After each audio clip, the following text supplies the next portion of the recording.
My name is Yael Bar-tur. I'm a social media and digital consultant based in New York City. I was actually born and raised in Israel, served in the Israeli military there as public affairs NCO, and came to the US, actually studied public policy at the Kennedy School at Harvard, where I got to experience something amazing. I actually worked with the NYPD as a student, helping them build a social media strategy. And not long after I graduated, I went to the NYPD and I became the director of social media and digital strategy. That's a role that I had up until a few months ago.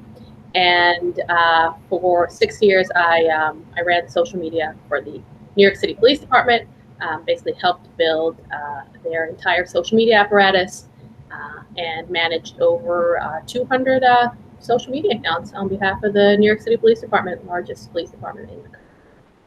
Wow, that's pretty impressive. So given that background and that history, what would you say the current climate is on social media right now in your opinion? Yeah.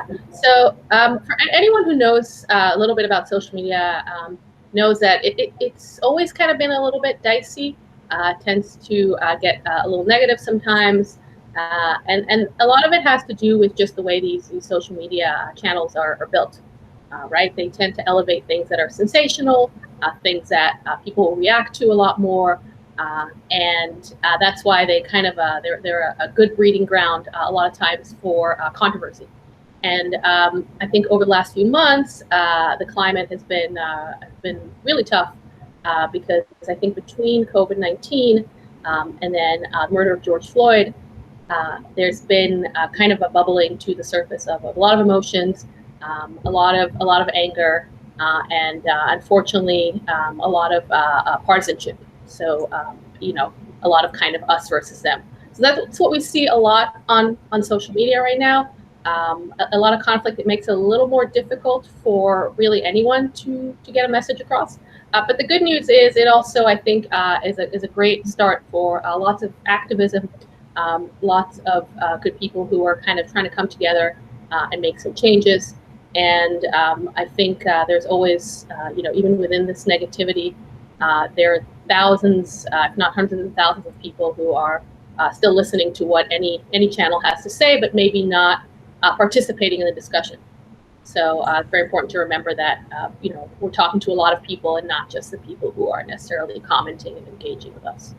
So given that, what do you say are some of the skill sets that an effective social media manager would need, being that we're in this environment, like you said, which is really touch and go? People are on polar opposite, different sides. What are some of the skill sets that social media managers should have to make the best of this climate? Yeah. So I guess first and foremost, maybe I wouldn't have said this a year ago, but you need thick skin. And I think my personal opinion is if you're good at your job, whether you're running social media for the U.S. Air Force or for a toilet paper brand, but if you're good at your job, you care about your brand. And I think especially for people who are fortunate enough to represent the military branch or something that they're close to. So you're going to see all the things that are coming in, especially the negative ones, as really, really personal. And it can get a little difficult sometimes, but also, of course, when you see positive things, it feels wonderful. So I think you need to be able to have a bit of thick skin, and even though you care about your brand a lot, to disassociate a little bit. The other thing you need to be a good storyteller. And that's really important because you might have the most amazing story, and I've seen it, unfortunately, a few times where people might have a great story, but because they don't know how to tell it, and you're dealing with very, very short attention spans, and you don't know how to draw people in, you might lose that opportunity. And then I think you have to have a very good understanding of the climate. And if we were to if I were to compare social media, let's say Twitter to a party, right? You're not just going to walk into that party without knowing kind of who the players are, what's going on, what kind of music is playing, what people like, what people don't like. So you need to have a pretty good understanding of the platforms, how they work, and kind of be able to develop that intuition to say, you know what, I might not want to post this because this would go the wrong way. and or this is going to be great if I post it. And then the fourth thing that I would add to that is you need to be very, very connected to your brand and to where you come from. You need to know it very well. So I think I always recommend having someone in-house doing communications, because you need to speak on behalf of your unit, and nobody knows it better than the people that are inside. In regards to that, you started talking about the channels. How do you actually go about deciding what channels you should even be on in the first place? Yeah, so a lot of people think that they need to be on everything, and it's good to be a lot of places, but I know especially with public sector, we don't always have the resources, right? And the last thing we want to do is open up a channel and not be active on it, because that always looks bad. If somebody is opening up let's say I opened up a TikTok and they're looking at it and they say, well, they haven't posted since 2017, it doesn't look very good. So I would take a look at the resources, see how many, if I have a person doing it, that person is full-time, what that person is comfortable with. I think if you're looking at news and kind of breaking news, if you're dealing a lot with emergency management, definitely want to be on Twitter. And if you want to cultivate a community of people around you, and those people could be, soldiers, could be veterans, could be supporters. But if you really want to reach like the widest audience, Facebook is the way to go. And I think that the reports of the death of Facebook have been greatly exaggerated. I think Facebook is still a very, very effective platform. And then, of course, one of my favorite platforms to use right now is Instagram. If you want to do more visual storytelling, specifically Instagram stories, and I think you'd probably reach a younger audience there. Maybe not like teens, but definitely people who are in their 20s and 30s. A lot of them are gravitating towards Instagram and Instagram stories. Okay, that's very good. So if you were, I don't know, running a military platform or a unit platform, what type of messaging would you be putting out right now? Yeah. So first of all, if you're running a military platform and someone who, when I worked at NYPD, when I worked in the Israeli army, you're consider yourself very, very lucky, because you have the most interesting product in the world, right? Even if you have a unit of 100 people, that's 100 stories, and 100 people that you can portray as heroes and show their day-to-day work. So my favorite thing, and I think that the thing that I think is also most effective, is the ones that hit people's emotions. Sure, you want to inform people, you want to tell them about upcoming events, you want to manage a crisis, but you also want to touch their hearts. So I would, in every place I go to, I'll go in and I'll start talking to people and say, hey, what's your story? Where are you from? And very quickly you'll find out, you'll find just incredible stories. And what I always tell people is it doesn't have to be the most heroic. We're not always looking for the cop that saved people from a burning building. Those are beautiful stories, and we want to tell them. But sometimes it's those small stories, right? It's the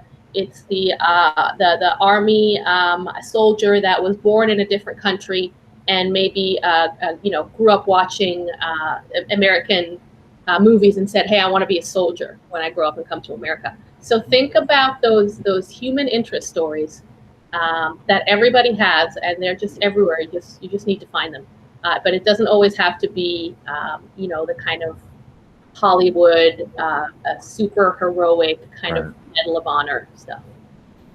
I like what you just said. I mean, when I think about social media, I think about storytelling. Mm-hmm. And I think the best, brands and accounts are telling a story, through different channels and different mediums as well. So talk more about that personal touch, because, I always say that I feel like people are turned away from the perfect story.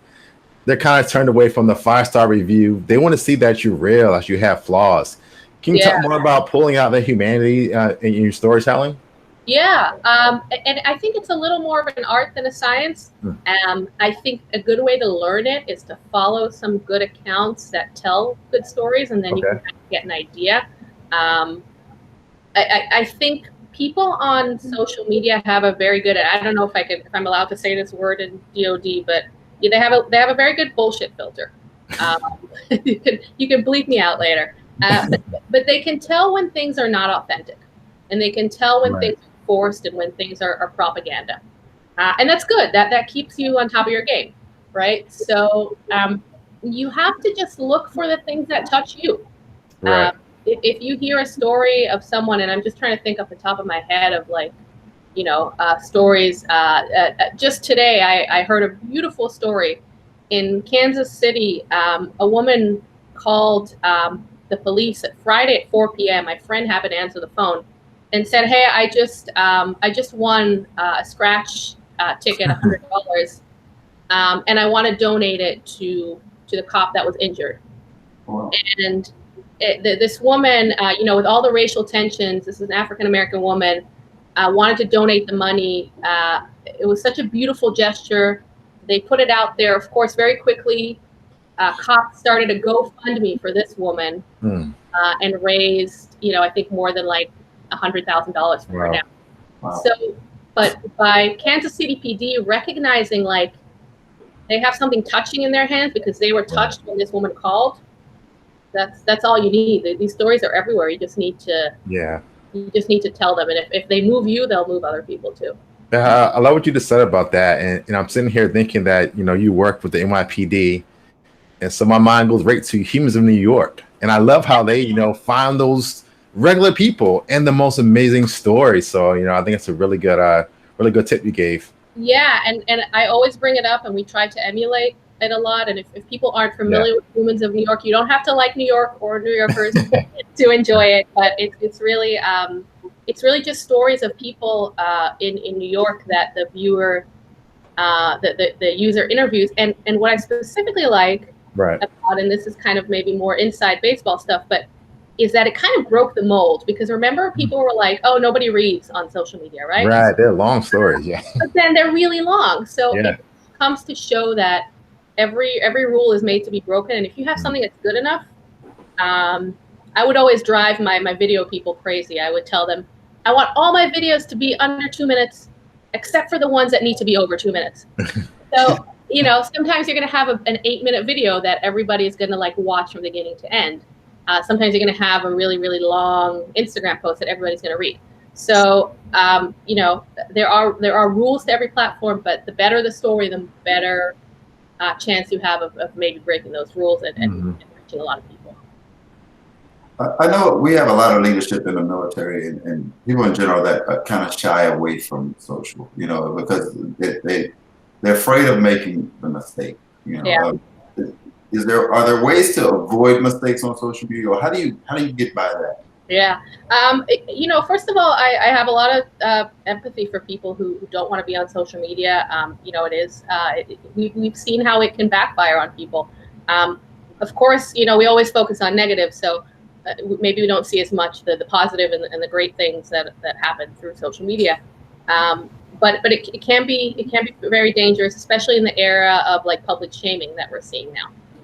However, if you're not out there telling your story, it's one thing being an individual and saying, I don't want to put my family out there. But if you're a branch or a unit or an organization and you're not telling your story, you better believe that somebody else is, especially if, when anything can happen, right? So you might find yourself in the middle of, a PR incident where all of a sudden all the eyes of the world are on you.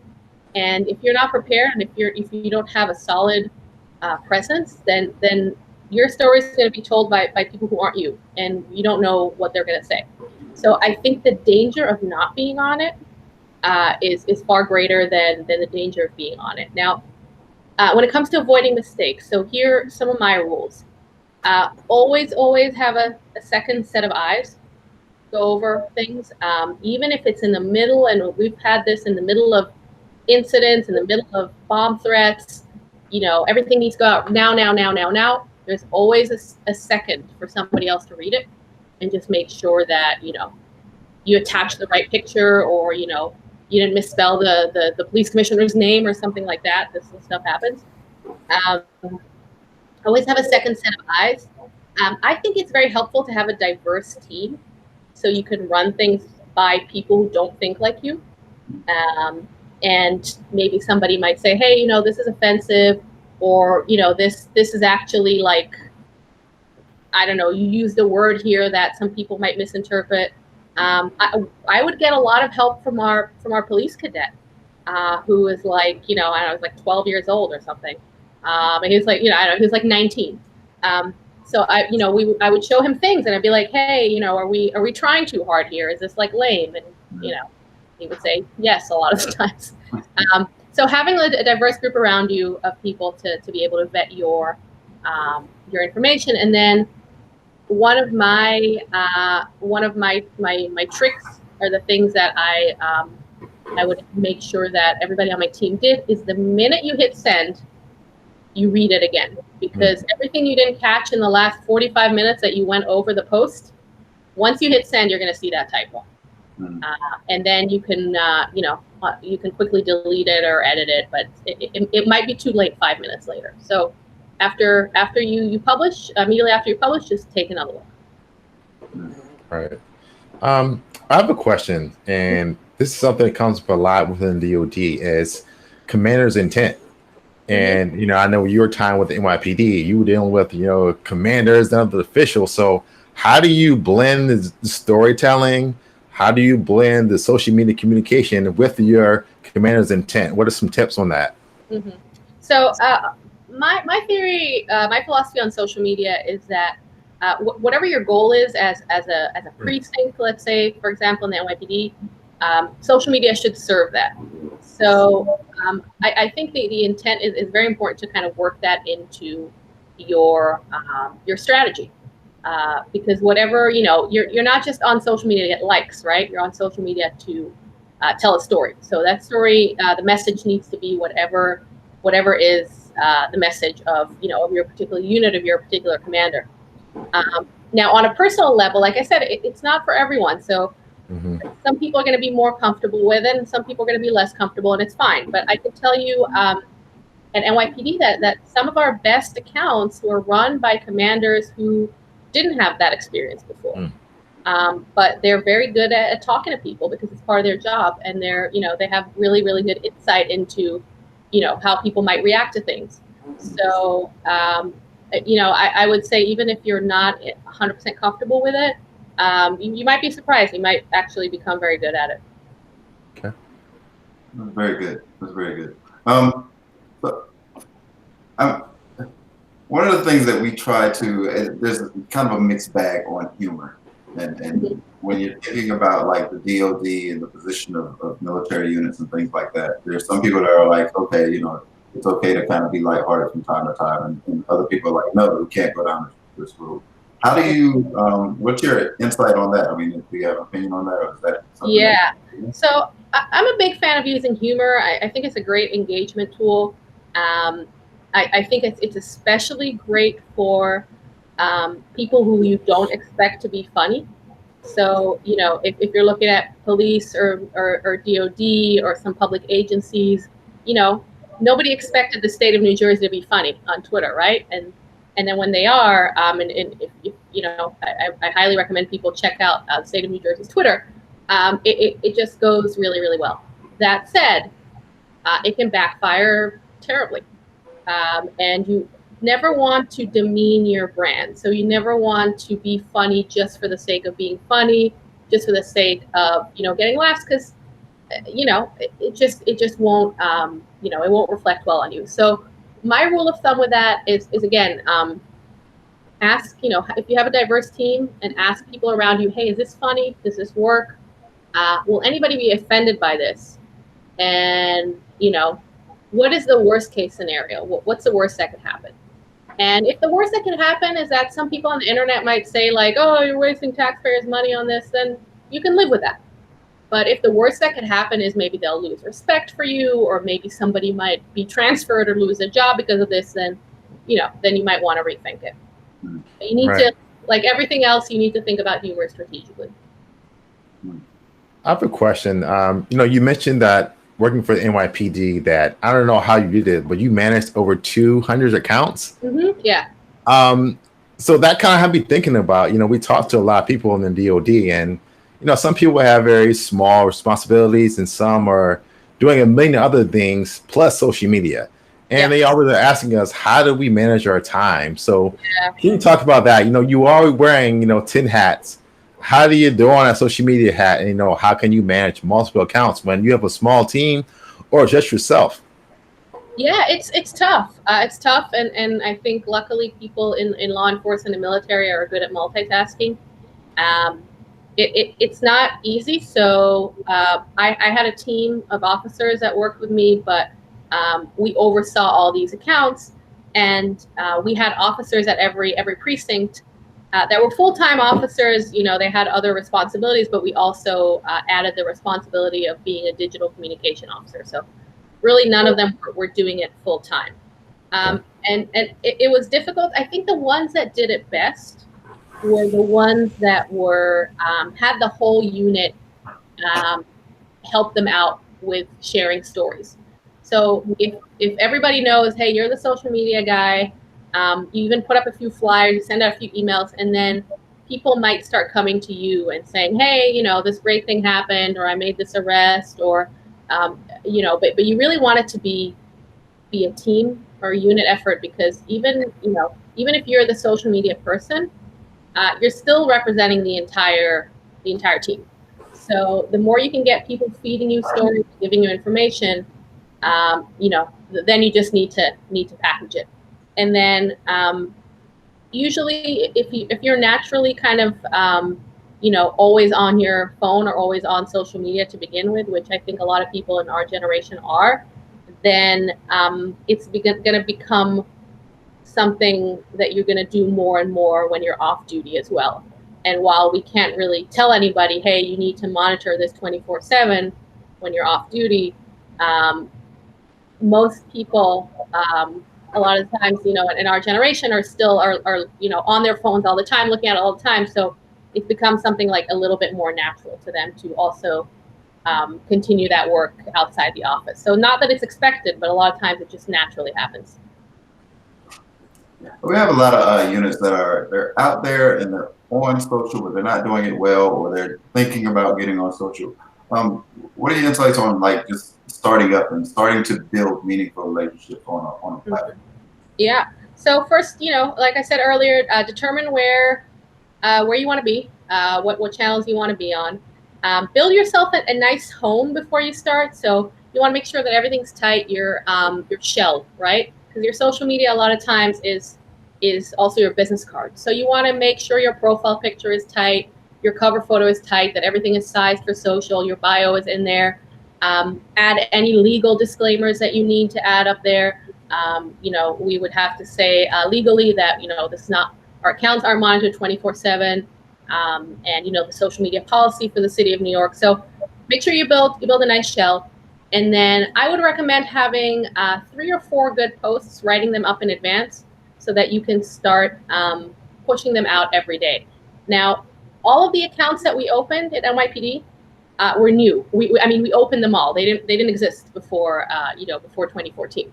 So we had to build these communities, and a lot of it is offline work. And going around and telling people, hey, we're on social media, putting up posters, putting it on your business cards, putting it on your email signatures. I don't know if that's something that's that people are allowed to do. Sending it to email lists, following other organizations that you work with, and it's okay to ask. Hey, we just joined Facebook, we just joined Twitter. If you think your users might be interested, please tell them. So there's a lot of that legwork, and I think a lot of times people expect to open a social media page and for everybody to kind of come flocking, but there's just a little bit of legwork to kind of get things in motion. Well, I have a question about crisis. I feel like everybody from the public sector to companies to the military to police departments, a crisis is gonna happen. I mean, we can't avoid it. Something's gonna happen. But I've always, sit back and I'm like, man, the way they handle that wasn't the best way. They could have did this and that. So can you talk to us about, how to respond, to a crisis, what to say, what not to say, kind of what should happen in that first, let's say, few hours? Because I feel like crises a lot of times start small, and then they're ignored, and they grow and they grow and they grow. So can you talk more about that? Yeah, absolutely. So crisis really can and will make or break you. And I always say, you know, I'd never heard of Ferguson, Missouri before the incidents happened there a few years ago. So all of a sudden, you might be a unit or a city or police department that nobody's heard of before, but all of a sudden, just like this, you're going to be in the national spotlight. So for crisis, the important thing is you want to have a good crisis communications plan in place. Now, keep in mind, you're probably going to throw 75% of it out the window in a real crisis, but at least you're going to know where to start.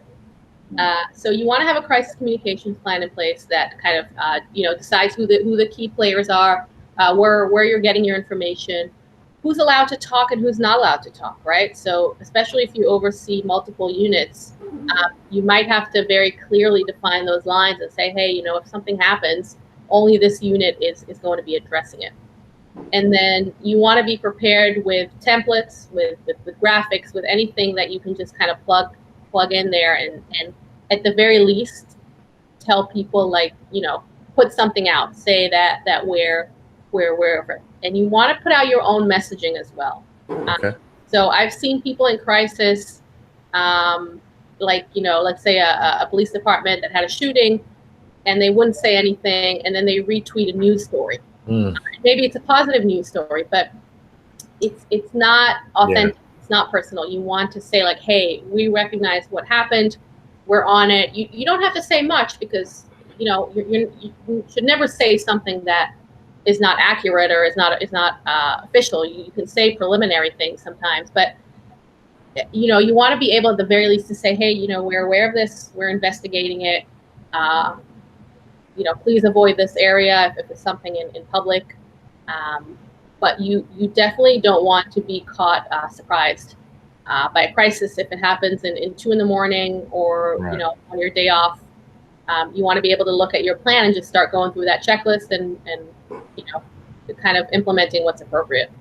Right. So to follow up on that, you have a crisis, and then the fun part is the comments. And, you know, some people turn off comments, some people restrict them. I've seen that on Yelp, Instagram, how you can kind of let certain comments through. But the comments, how do you deal with those comments, good and bad? Because that can turn into a boxing match. Yeah, and especially if people are going against one another. So what you would do, I rarely would advise turning off comments. Yes. But sometimes you can filter out certain words that are negative, like, you know, certain curse words or you know, derogatory terms. You can filter those out so that Facebook will you know, will automatically hide them. And while you don't want to be like monitoring every comment, I've also seen people say and use sometimes, you know, if somebody says something that violates the social media policy, can tell them, hey, you know, we're going to delete this comment because it violates our social media policy. Now, people lying or spreading misinformation or saying that, you know, the Army is only saying this because they're trying to cover up for the UFOs that landed yesterday. My theory on this stuff is just to ignore it, just because, you know, it's sometimes beneath you to respond to those things. If somebody is saying something nasty about you or saying that, you know, this is the worst unit or whatever, again, you don't want to delete it, but you don't necessarily have to answer. We would answer sometimes if somebody had something that was factually incorrect, and we could say, without putting them in their place, because we're not in the business of fighting with people, but we are in the business of educating people. So if somebody says, you know, whatever, I know this unit commander and he was in jail or whatever, like, you know, if you have information that dispels something that's not true, you can comment. We tend to talk about not only external crisis, but almost like social media crisis. So when you try to, you know, you create a post and you think, oh, this is going to go great, and we put it out there, and then it doesn't go great. I mean, what do you do in those situations? It's tough. I can tell you what not to do. You don't want to immediately delete it, because people think that by deleting it, it's going to go away. And we have a saying on social media: screenshots are forever, right? So deleting it might be the answer, but what you want to do is, first of all, like, take a look and see, okay, what is going on here? What is the nature of the situation? Did we say something offensive that is really like we should not have said? Then maybe we'd want to delete it and apologize. Maybe we, said something that some people didn't like, but you know what, we stand behind it and it's true, then we could also, comment or just leave it be. Maybe you said something that 2 or 3 people didn't like, but at the end of the day, it's not a huge deal. So it's very important, and I know it's hard because all of a sudden, like, your heart starts beating and your blood pressure goes up because all of a sudden people, like, all the keyboard warriors are out there. But you really have to look at every situation on a case-by-case basis. And if you did something just embarrassing, like maybe you did like something that everybody's making fun of you for, and it's harmless, but you look kind of maybe silly, you can also consider owning it. And I've seen people do that before, and I think it a lot of times has a pretty positive impact. But I guess the short answer to that is it's really a case-by-case basis. And think of how you can do damage control or turn it into something good. But don't think that deleting it is going to solve the problem. Right. No, those some very good insights. I've got those cases. Yeah. That's a lot of experience. Yeah. We've had a few of those. Yeah. And I think in those situations, a lot of times, that's when the naysayers come out and say, Yeah. You be on social media in the first place. Yeah. Yeah. But sometimes we do things that are the nature of our police activity are awful but lawful, or things that we do want to stand behind, even if people don't necessarily like them on social media. And I always say this: remember, social media is not real life. It does not reflect all of the people in your jurisdiction. It doesn't reflect what everyone thinks. Not to get too political, but regardless of what you think about Joe Biden, he won the nomination without doing almost anything on social media. So if anything, it just shows that social media is one world. It's a very important world. It influences the real world, but it is far from the voice of the people. Wow, that was a really good, strong point to end on, I think. I was going to ask you if you had anything to add. I don't know if Sterling has any more questions, but I really do appreciate. I don't want to take up too much of your time. Thank you. I have a special place in my heart for DOD and the military. So yeah, I'm always happy to do anything with you guys, and any trainings or anything you want. You have information where people can find you? We're going to, of course, load it on the website. Yeah. So please sign up for my newsletter if you want. I promise I don't send a lot, but if you go to my website, it's yaelbartur.com, YAELBARTUR.com. You can also follow me on Facebook, Yael Bar-tur Consulting, and on Twitter, YaelBT.